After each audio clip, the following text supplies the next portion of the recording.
Hey, welcome back everyone. Happy New Year. We have a great video in store today. We're going to talk about adaptation to the ZF and then to Z cameras in more general terms. First, however, we're going to watch a field video. I decided to use 3 lenses for this trip. All are primes. The reason for that is I think that when adapting lenses, the most interesting ones are the primes. I mean, we have 70 years or more of glass that we can adapt to these Z cameras, and that makes it a unique system and of particular interest to those that want to undertake adapting glass from now, 20 years ago, or even 50 years ago. That said, let's go watch the video and we'll discuss it when we get back.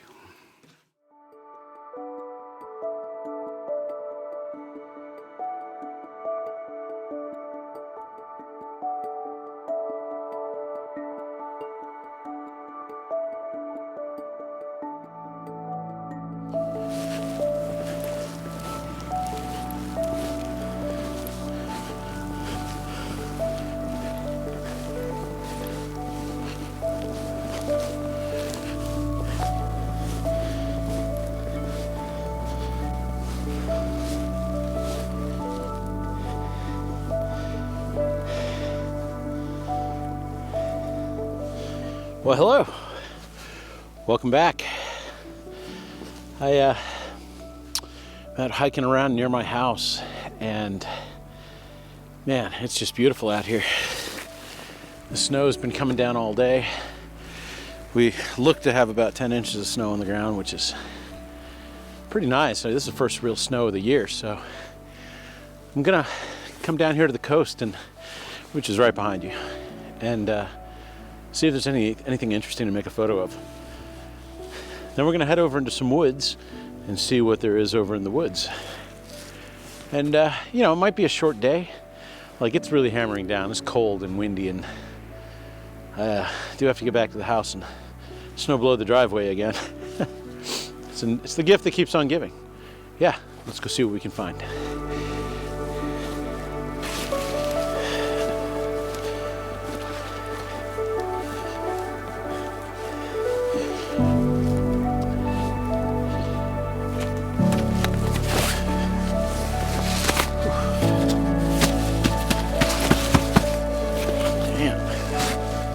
There's a lot of snow. Did you see my pack just now? Holy smokes. All right. It's just coming down really, really fast. It's pretty amazing. Now, the only thing about these old lenses is they really aren't terribly waterproof. The one complaint, not a huge complaint, because we shot with these kind of lenses for years, but we carried plastic bags around that we'd stick around the camera, and so anyway, I think there's something here. If nothing else, it's a first shot, which is always what I like to get in the bag. And yeah, let me get set up and we'll see what we can come up with. I guess what I'll do is I'll see if I can't hang the tripod or hang the bag off the tripod. That way it's sitting. So this isn't happening. Man, it's really coming down. Did I say it's really coming down? Of course, you can't do anything with gloves on. There we go. Tripod is now holding the bag up. For this particular shot, I'm going to shoot with the Nikon Zf 1.8. So this is an old E-series lens. It was only made for 2 years, and it's a pancake. And it is literally one of the better 50s Nikon ever made, but I'm sure there's a reason they stopped. They might have switched to a different style or what have you. The build quality is not the same as like the AIS lenses, but the optics are top notch, especially for a pancake. I think you guys are going to really like what this lens can produce. This is the lens. I don't have it out here too long, but I guess I'll come up here and give you a quick look.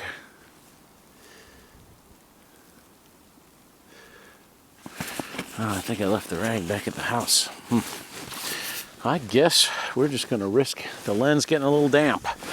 So I bought this lens back when I had my D90, so that has to be probably 2006. And I think I paid $70 for it back then. Even then, it was a little bit pricey. I don't know. I guess at that point, we were also still at the end of the film era. All right, so I don't think there's anything terribly interesting going on in this shot. But I think I'm going to take it anyway. I like the layering as the coastline goes off into the distance. Since it's snowing so hard, it's almost having like the fog effect, but with snow. I'm going to try to freeze the snowflakes. I'm going to shoot it at f11. Focus peaking when you're focusing is so much nicer. And this will allow you to focus peak all the way in as many times as you can zoom in with the plus button. So that way you can get in close on something you want to focus on, and you can focus on it and still see what's coming up sharp if you can't necessarily see it with your eyes. I'm going to place the entire shot. It's a really shallow dynamic range on this shot. So I can just basically stick the shadows and the highlights in between the dead center of the histogram, and have plenty of room on either side when I go to develop for expansion. If it comes out, that's the shot.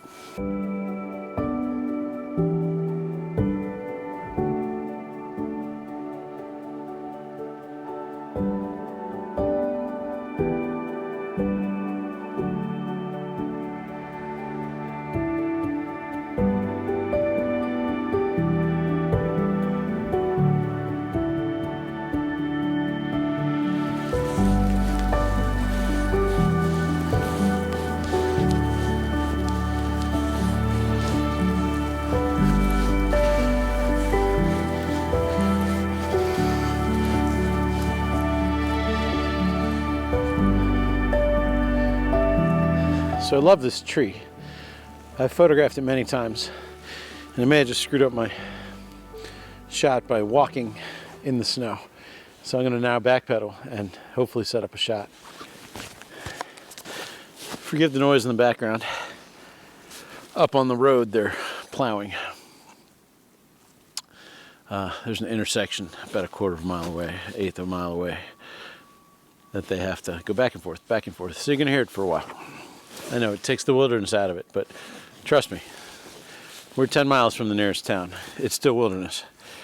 But where there's roads, there is road upkeep, so you can't do much about it. And frankly, I'm glad they're doing it, because how would I get around otherwise? All right, so I'm going to shoot this with the 28, I think. This is why I'm worried I screwed up the foreground, because the 28 is not as wide as 24s, which is what I normally shoot with.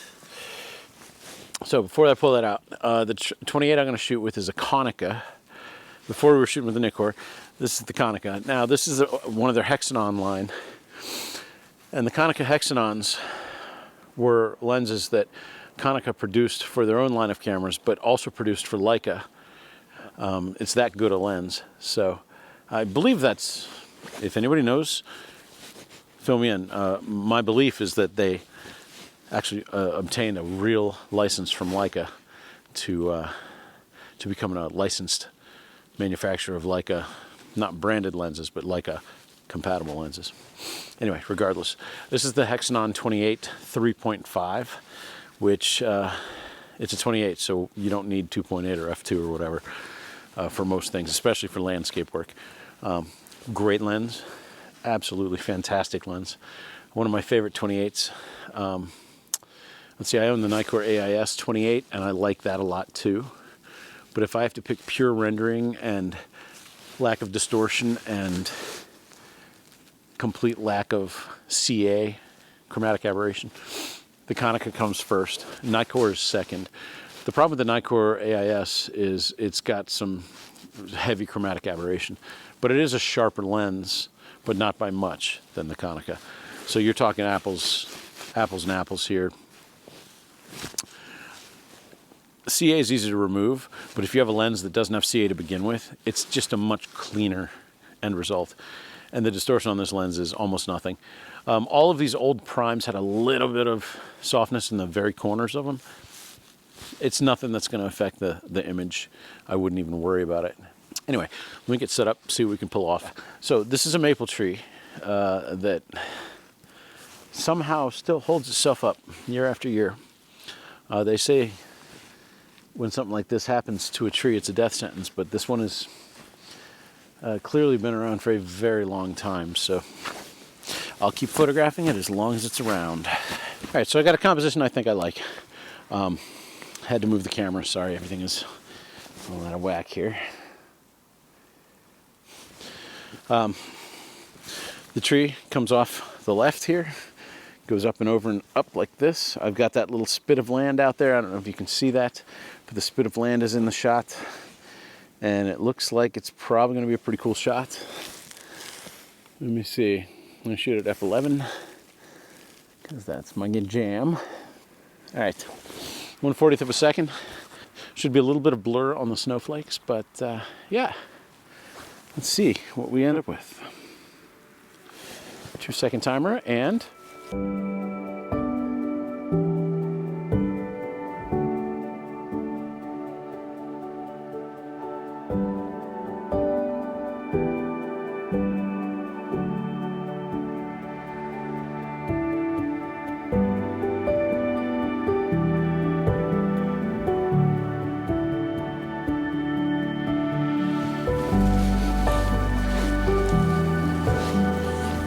I do always love shooting in this kind of weather, though I know it can be difficult for some people. I know people like to stay inside, but if you want to get those shots, you got to get out there and shoot. You got to be in the outdoors, and yeah, you got to come out in this kind of stuff. But look at this. This is amazing. Right here out in the woods, in the snow, and frankly, the snow makes things look better, so there is always that as well. All right, let's head to those woods. I want to get my last shot.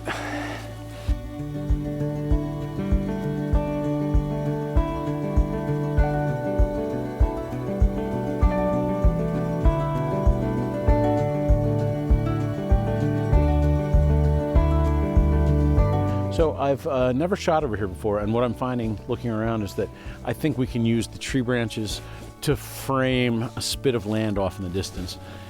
It may or may not work out, but it could be a cool shot if it does. And I think that may be the last shot today. So before we make that shot, please, let me ask you to hit the thumbs up, and let me ask you to subscribe. Subscriptions are what keep the channel alive. We're finally moving towards being not successful, but maybe paying for some gas here and there for a trip. Still hasn't gotten there. I know a lot of you are going, but you have more than 1,000 subscribers. Yes, but I need 4,000 watch hours. So if you know people, recommend my videos to them. Anyway, let me get set up and we'll see if we can shoot one of these spits of land in the distance through the trees. Where we are is what they refer to as a coastal conifer forest. I live in a coastal conifer forest, and what that means is there's very few deciduous trees. It's mostly pine and spruce, and you'll see stands of oak, maple, and beech as well. Occasionally some birch, but really the primary trees are spruce and pine here. So, which I love. I mean, fir trees, they're my favorite type of tree. Not just to photograph, but just because I like them. I feel at home in these kinds of forests. I'm sure that echoes back to our genetic memory of being little mice running through the forest. If you believe in that sort of evolution thing. I'm going to wander back here right to this area and see what I can find. I just framed up this shot that's using the curliness of some branches to frame the background. It's kind of a hurried shot. I have not a lot of high hopes for it, but as I promise, I will always show them to you so you can see what I've put together.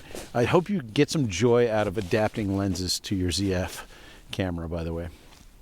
It's such a rewarding practice because we can use these old lenses that we may have had in the past, or just gives us a nostalgic feel. And frankly, some of them are so good that I would use them over lenses made today, even if they're not quite as razor sharp as lenses made now. Let me take the shot, and then that's going to be it for today. Hey, thank you for coming out, and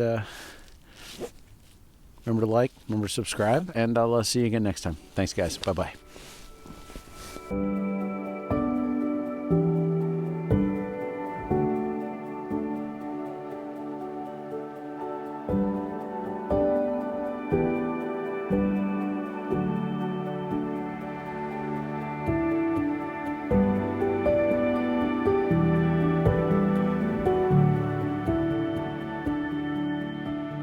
right, well, that was a great time in the field. I had a really, really nice day that day. Snowy, windy, cold, but I mean, I really like that. So now, let's talk about a couple of things. We're going to start off by talking about the benefits of using the ZF to adapt old glass. The one obvious one is it looks the part, right? I mean, look at it. It looks like an old camera. Here's my my old Nikon FM. Here's my old Nikon FE2. It definitely looks the part right alongside these. Oh, and this is a 50 millimeter f2 AIS, and this is a 28 millimeter f2.8 AIS. Wonderful lenses. You can adapt these to the ZF. As I said earlier, what I have on here is the 55 or the 50 1.8 Series E, and so it really just looks the part. Like this all looks exactly like it just belongs together, doesn't it? It's wonderful. All right, so aside from that, using the ZF to adapt, one of the big things is that short flange distance. You can adapt pretty much any lens ever created for any camera within reason. I'm sure there's plenty of lenses that don't work. But for the most part, any 35 millimeter lens made in the last 60, 70 years, you'll be able to find an adapter for. And frankly, you can find adapters for medium format glass to put on here as well. So there's that. That's a really important part of it, is that flange distance allows the adaptation of pretty much anything. You can even put Leica M lenses on here. The flange distance is short enough that an adapter you can buy will do that. And we won't go into it today, but you can get adapters that are motorized, not motorized, but that transfer all the lens data and the electrics so that your autofocus and your aperture work fully just like a normal native lens. So they make them for Sony lenses and Canon lenses, and all of these lenses will work on your Nikon cameras, including every other Nikon Z camera, not just the ZF. But the ZF is the subject of today's talk. So the other reason is the simplicity of it. So it is more like shooting a film camera. There's not a lot going on, right? Here's my Nikon FM again. It's basically got all the basic buttons and not a whole lot more. Like it's a wonderful setup. So the simplicity of it is there. And then the customization. You can customize to get your two most important customized buttons, your focus peaking and your punch in. There's multiple ways of customizing the camera to get those buttons where you want them and to set it up so that it works best for you. So, like me, I use the I forget what this, sorry, I'm just about blind. AEL-AFL lock. That's your auto exposure lock, your auto focus lock button. I just reassign that to focus peaking. So when I want to focus the camera, I tap that just once and bang, I've got peaking on, so I can focus on exactly what I want to get sharp, and then tap it again and I'm focused. I can compose now without seeing the focus peaking colors, and then I can take the shot. Another nice thing is, sure, you can use the plus button to zoom in while you're focusing or what have you. But you can also, I believe, I haven't done it on mine, but I think you can just hit the OK button, and just like over on the Fujis, it'll zoom you in, and focus peaking will work all the way in. So you can zoom all the way in, hit the plus button so you can't hit it anymore, you're zoomed all the way in, and focus peaking can be on at the same time. And then as you're adjusting your focus, you'll see that color come up on the sharp edges, even zoomed all the way in, which is just absolutely fantastic. That allows you to really get the sharpest image you can, and it allows you to really pick out exactly what you want to have sharp and in focus. All right, so that's the reasons I feel like the ZF is perfect. So how do I use this camera with vintage glass? Well, you saw the video. That's the way I use it. I basically currently I only own two adapters. One is the this guy, get the lens off of here. This is the Photo-C, and the model is NK-NIZ. So what that means is Nikon, standard Nikon mount, the old F mount to Nikon Z mount. So this is a Nikon F mount to Z mount. What's really funny is, so is this. And this is the original FTZ adapter, which was Nikon F to Z mount. But this one works with all of the powered lenses. So this is not just for manual lenses. It passes all the data through. You can see, I came in too fast. There it goes. You can see it's got the contacts for use with the Nikon F mount lenses, which allows you to have autofocus and aperture. But you can also use these with the manual glass. So you see, I can just throw this pancake Nikon right on here and lock it on, and it works the same as this dumb adapter. So this is considered a smart adapter because it transfers the data from lenses that have data. And this is a dumb adapter designed to use with fully manual aperture, shutter, or fully, everything manual. Sorry, not shutter, but aperture and focus, 100% manual. The dumb adapters for that. So I use that, and then I have a dumb adapter for the Konica to Nikon Z. And the Konica lenses, we'll talk about those here in a minute as well. All right, let's talk about the lenses you saw me adapting. The first one you saw was the Nikon 50mm f1.8 Series E pancake lens. Now, like I said, I like this lens because it, do this in front of my face here. I don't think I have face adapt on this camera anyway. I'm shooting this on the Z7, by the way, but we'll talk about that in a minute. This is the Series E pancake. And as you see, it makes for a really compact little, what would be considered a normal size 50mm lens, which I like. Because when you put like a normal size 50mm lens on one of these adapters, it gets a little longer. This lens is fantastic. Like I said, made in 1979 and 80. I believe that's the years. And it was discontinued after that, but it's one of my favorite lenses. So that's Series E. The second lens you saw me use was the Konica 28mm Hexanon AR f3.5. Now this is another really fabulous lens. And here, I'll put it right here so you can see it. Another really fabulous lens. I've had very, very, very good results with these lenses. Very little chromatic aberration and just a solid image quality overall, not a lot of distortion.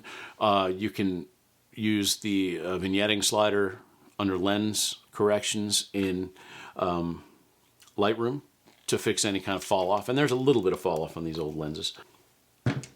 And that was the second lens you saw me use.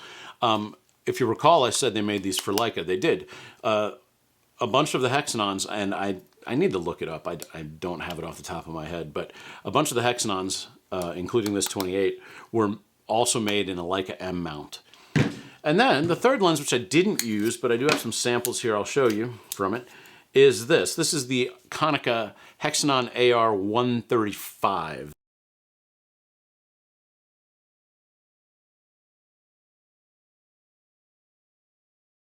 This is an absolutely fabulous lens. It is f3.5, has a little built-in lens hood, and as you can see from these photos, this is just a really stellar lens. Now, I haven't looked up any prices on any of this stuff. I bought these years ago, but all of these lenses, I would create publishable pro-grade work with them. I have no problem doing that with any of these lenses that I've chosen today. I mean, are they as sharp as the razor sharp primes being made today? Not really, but is that a big deal?